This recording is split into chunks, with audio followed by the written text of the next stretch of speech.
In this episode, we're taking a 3-day trip to amazing city of Barcelona. And while 3 days is definitely not enough to see it all, we decided to focus on one aspect that we really love is architecture. Barcelona has plenty of architectural treasures, especially the unique creations of Gaudi. We didn't plan too much in advance, but hopefully we'll be able to see his most iconic work. And as usual, we will give you a short guide to the hotels, restaurant, and the coffee shops. Let's go!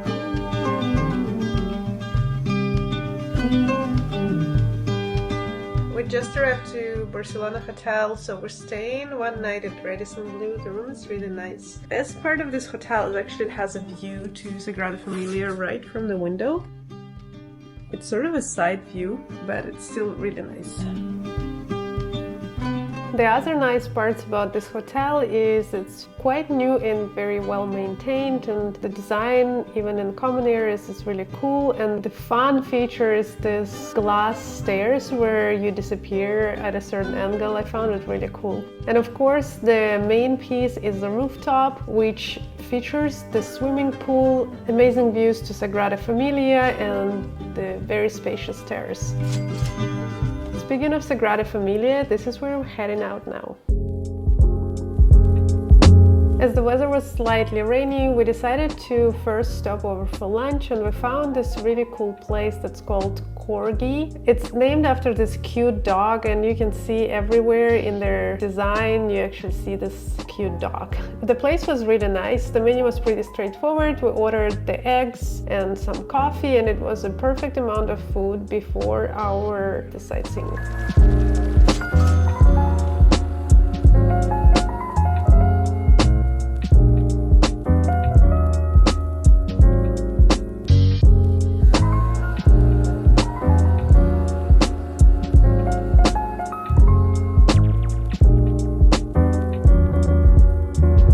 So, in our typical fashion, we booked a hotel next to this famous church named Sagrada Familia, and we booked it for one night on Saturday, and we didn't get the tickets. I think our style has its drawbacks. After spending some time searching for alternative places to buy the tickets, we found this place that was actually a pretty good option. It's called Museum, and it's not sponsored, but if you find yourself in the same situation and just trying to find a ticket, I definitely recommend this one. The price difference was $35 versus $26 of official prices in Sagrada Familia, and so because we found this ticket, we were able to see this amazing architectural gem. I just can't really describe. It's really one of a kind, and you have these beautiful colors, you have this enormously high ceilings, and it's just so beautiful.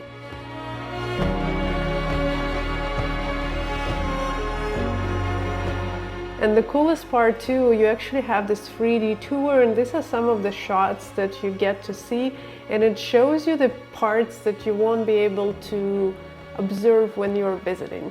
You also have an option to go to the towers. We didn't get to see them this time, but it's one of my reasons to come back.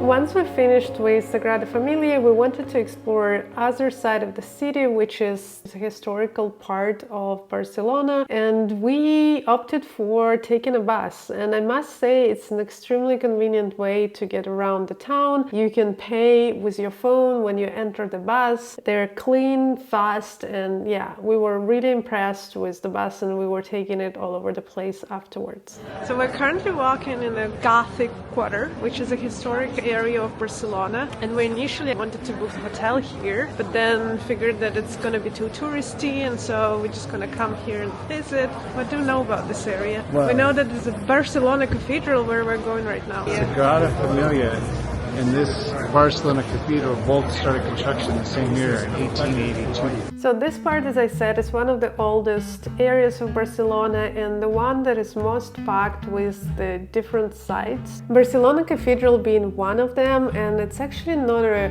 official name of this church, but this is how it's usually referred by the tourists, and it's very impressive both from outside and from the inside. Know more about this, I definitely recommend booking the guided visit and probably do it in advance because we didn't get the tickets when we were there.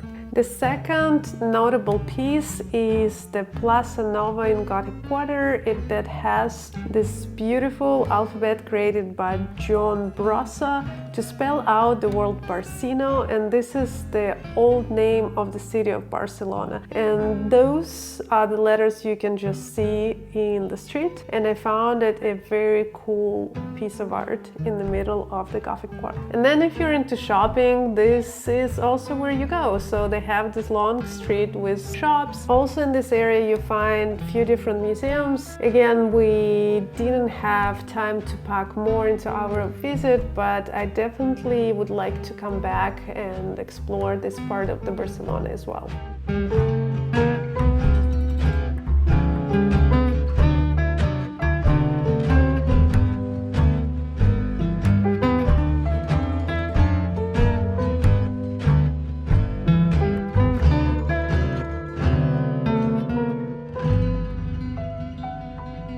One more recommendation I have for you in this area: if you decide to stay in a hotel, I can definitely recommend Kimpton. It's one of my favorite hotel chains in general, and this one was a little gem with an amazing view from a rooftop. We found this shop behind me that sells these empanadas, which are dough with different fillings inside, and we just got a couple and they're delicious. I think probably one of the best ones I've tried. So they have this very thin dough and very generous filling, so we definitely recommend this place. And the last stop for the day was the coffee shop. We picked the Bloom coffee that has this original drink that is coffee with a mushroom. It has plenty of mood benefits and other things. I definitely recommend trying it because it's very original. And then they have a bunch of snacks and sweets that are also delicious.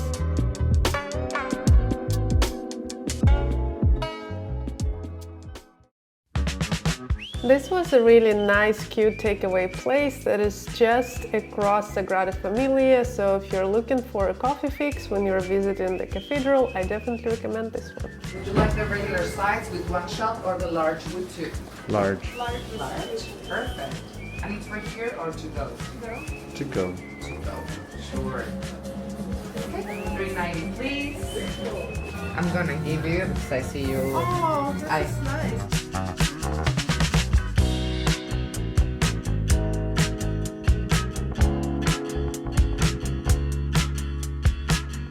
So we found some things in Barcelona that you can still do without booking in advance. The one called Casa Mila, it's like a house. It also has a lot of Gaudi architecture, so there are two famous ones, Casa Mila and Casa Batllo. So yeah, just book tickets online. You come for a specific time. We seem to have a ticket in 30 minutes, which is great. See you there. So Casa Mila is one of the 3 iconic houses built by Gaudi. It's a UNESCO heritage site and it's been protected since 1984. The house itself is very impressive both from outside and from the inside. And one of the curious facts is that this actually has no right angle. So Casa Mila has a lot of curved lines, which is a running theme in Gaudi's architecture. But yeah, this house has no straight angles, which I found very curious. What you actually get to see inside is not only the house itself with the interior, which originally was intended to be a family home and was built to be a living space, but also on the top floors you have a whole floor dedicated to a museum, and this is where you find a lot of things that go in depth of how different architectural elements were created by the Gaudi and why his whole approach to architecture is so unique. The visit overall takes about an hour and you get to see a lot during this time.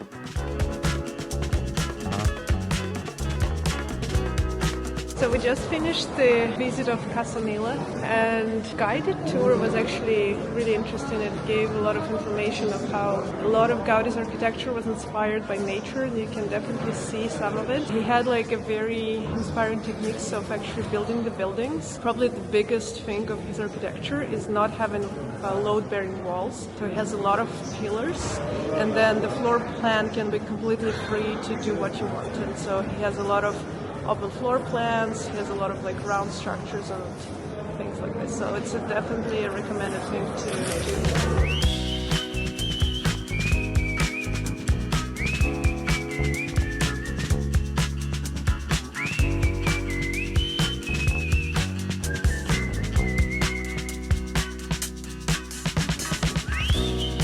After finishing our visit of Casa Mila, we decided to go a bit closer to the nature and enjoy the Barcelona's famous beach, La Barceloneta. It was a little colder and a bit windy, but it was still an amazing time and fantastic sunset views.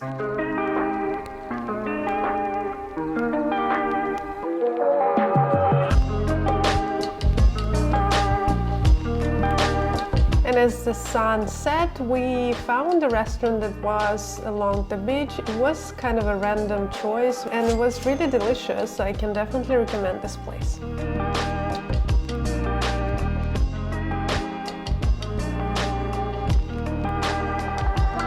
So the hotel we're staying in for these 2 nights is called Labtwentytwo. It's not like a walkable distance to the center, but it's brand new and it's super cool design. I really like their chairs, and then they have other interesting chairs. It's actually quite an interesting design. It has a soft curves, and I think they even incorporated some of the Gaudi's architecture by putting these wooden trees into columns. And as we continue with tour of the hotel, this is our room, very new, and so everything was nice, modern and clean. The bed was super comfortable, bathroom was nicely designed and very comfortable, new hotel. It's a little off the way, so it was super quiet. The drawback is obviously you have to take buses or other transportation to get places. And the breakfast area was a bit of a disappointment. It was on the ground floor, so you don't have a natural light. And for the breakfast, it's kind of the opposite of what you expect, because it felt more like an evening restaurant versus the perfect breakfast spot. This said, they have a lot of choice. We ordered some dishes a la carte and the rest we got from the buffet. So we have actually 3 options to enjoy Gaudi's architecture. So Casa Vicens, which is a little less common, I would say. So the Batllo and Mila are more famous ones. And we've done Mila yesterday. Then the third option is Parc. And right now we're waiting an Uber. So we just came to Casa Vicens. It's the first Gaudi's house and we're inside courtyard. And unlike the other houses, it actually doesn't have the defined route. So you just walk around and you can listen and look at the photographs. And this one is so far the most, let's say, colorful. You can see a small bit behind me, but I will show you the rest. I really loved it. It's so unique, it's very bright. Unlike the 2 other houses, the exterior is bright red and it has a lot of blue and green, so you get beautiful, intricate architecture. And this was one of the houses that was intended for a family, so you can see a lot of details, all the different rooms, including bathrooms and the regional interiors. And then on the higher floor you get more facts, and this is sort of a museum, so you can see the mock-ups, different tiles, and all of these different pieces.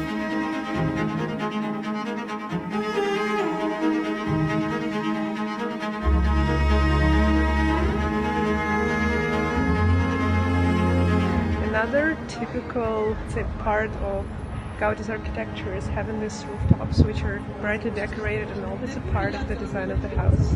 This one is smaller than Casa Mila and Casa Batllo, but it's also his first house. and you can see all these colorful elements, which is really nice. After visiting Casa Vicens, we had a quick lunch break at a nearby cafe. Pretty simple but delicious, so I will leave the link in the description. And then we just enjoyed our walk through the city as we were heading towards our next and the last house for the Gaudi's architecture visit, that is Casa Batllo. And on the way, you can see a lot of different intricate architecture. And now it's time to visit the third house of Gaudi's. So we're the third and last house of Gaudi's architecture, and it's Casa Batllo right behind me. You have to buy tickets, time ticket, and you stand in line. As you can see here, they just put these tables with time slots, and you just like take your spot on the line. And we're about to go in. Let's see Casa Batllo.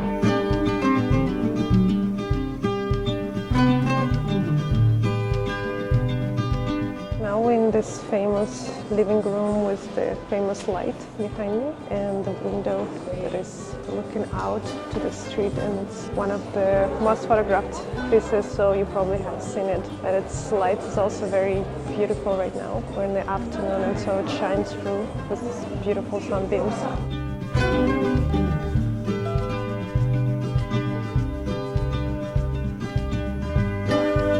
It's very crowded.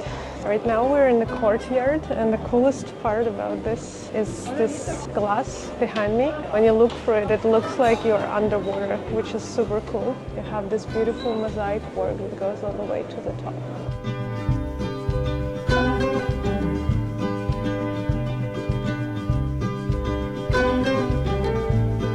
So we now went through the attic into this garden room. And this is sort of installation that shows how the restoration was done. And it's very different from the rest of the house. It doesn't seem to be very popular, which is like a perfect break because the rest of the visit is very crowded, and it smells really nice. So we now reached the rooftop. Behind me you can see the famous chimney tubes, which are designed for the ventilation, but also the way they are structured. They sometimes create the sounds which are called poems, so it's almost like a musical instrument. The other part, just behind the tubes, you can see it's shaped like a dragon tail tiles, which are very colorful, and this was one of the themes for this rooftop. And on the other side you also have a cafe, but we kind of skipped to this part, and this would be my recommendation because the other side is very crowded and this feels almost like your private rooftop.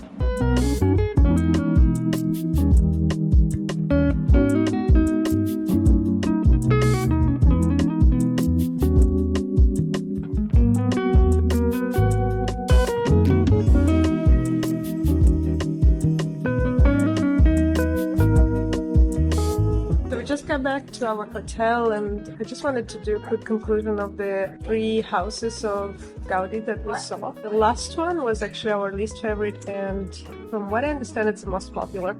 This is one of the main reasons why it was our least favorite. So basically you kind of moved in crowds. You couldn't really enjoy the rooms as you were passing through just because of the amount of people that was there. It was also the most expensive one. Casa Vicens was the least crowded, and you kind of feel like immersed into the whole architecture, and was one of the, I think, best parts of this experience. And Casa Mila is very typical of this architecture. So the Vicens was sort of the first house right after the graduation, and then Casa Mila is very characteristical of his architectural style and integrates much more of this curvy shapes and has this amazing rooftop, just iconic. And then Casa Batllo, I think it's a great piece of architecture, but the experience of visiting it kind of spoiled quite a bit the impression of this piece of art. Yeah, if you go, just be prepared that it's very busy. You might be disappointed just because of it. If I had to do recommendation, I would say start with Casa Vicens and then go to Casa Mila, because this way you kind of see the progression of Gaudi's architectural style as well as the chronological progression.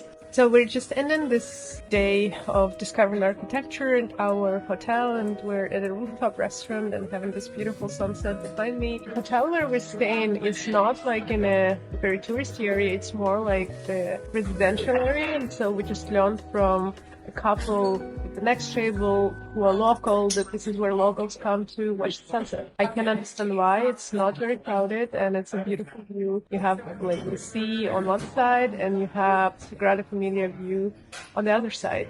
and some mountains at the distance that you can see behind me. So yeah, it's a perfect spot to close off this day with a complimentary glass of wine courtesy to our hotel. And I will see you tomorrow to discover more of Gaudi's architecture at Parc. So it's our last day in Barcelona and it's another sunny day, and so the one last thing that's left to check for us is Parc and we are on our way there right now. So our plans for Parc visit kind of fell through because this is one of those days where they didn't have tickets for the same day. So we turned this into a food tour day. And we started at this bakery that is called Funky Bakers, and they have the restaurant on the side is called Funky Eatery, and you can get all of their baked good from the bakery, some drinks, and you can also get some food here. We had the breakfast already at the hotel, so we're skipping the food, but we got a cardamom bun, which is my personal favorite, and then this rhubarb pastry that has already been eaten, and it's delicious. So this is our first stop, then we're gonna go to the beach, round it to our lunch destination, then explore a little bit more of sunny Barcelona before we fly out. We really love this place, and so I can definitely recommend Funky Eatery for both pastry and coffee or a lunch. And we continued our day by going closer to nature, and so we went through the Arc de Triomphe to this beautiful park.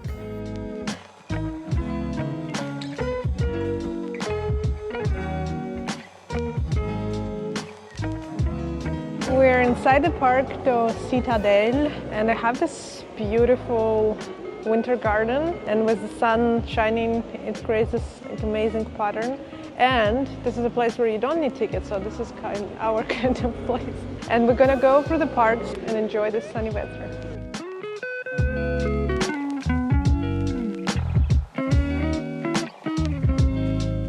And now we found this lake in the middle of the park. It's kind of a chill spot. People seem to take some boats and feed some birds. But yeah, it's a nice park. I think it's just as nice as Parc Gale. And now we're sort of in the heart of the park with this beautiful statue behind me and another water feature. It's very beautiful and chill. So as we're walking through the park, I've realized just how green the Barcelona city is. Coming from Paris, this comes as a very positive surprise because Paris has a lot of concrete and not as much of green space, so it was a very nice break to have it in Barcelona.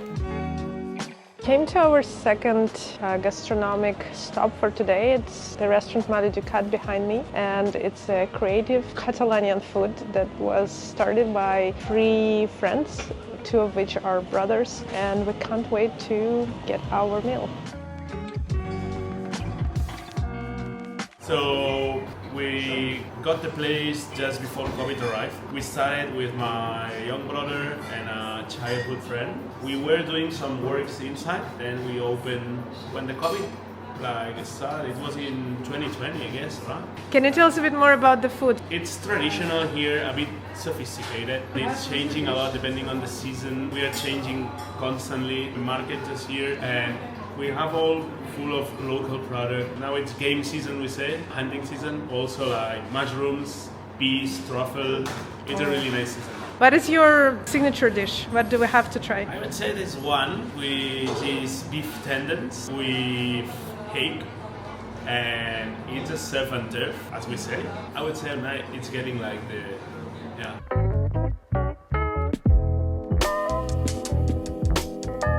Okay, after much complicated deliberation, we've chosen. So we were going with prawn tartare, then Iberian ham croquettes, and then for the main we're gonna go with fish and veggies. So far we decided for the chef's special, which is bluefin tuna tartare and smoked egg yolk, but we might still change our mind.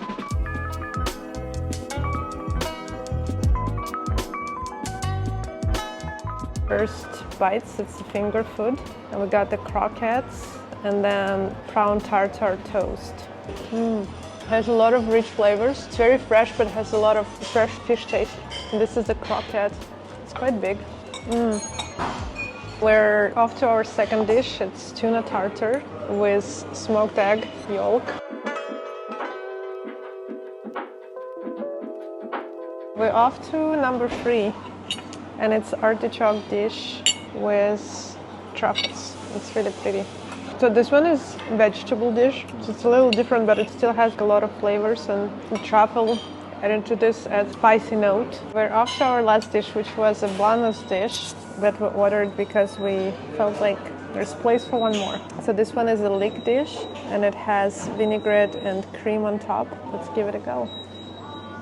You almost don't feel that it's like in taste, which is good. It has this super fresh texture. Perfect choice for ending the meal because it was slightly sweet. It actually didn't taste like leeks at all. They taste like this fresh sweet vegetable with the sauce that was a perfect pairing, which was also a little bit sweet. And then all the toppings are really complementing it.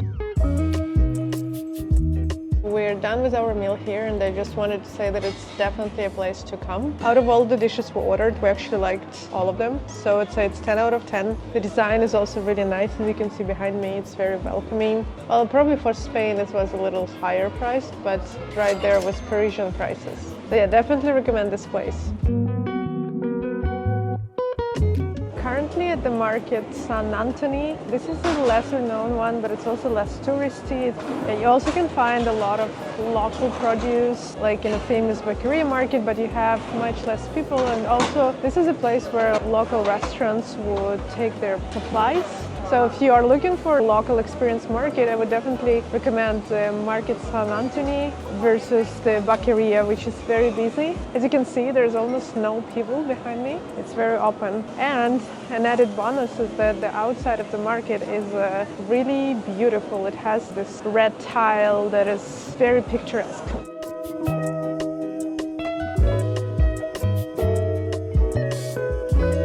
As we didn't get a dessert in the restaurant, we decided to try one more coffee shop, and this one is Brooklyn Coffee. The coffee was delicious, their cakes were amazing, and this is one of the many coffee shops that we got to discover on the strip in Barcelona.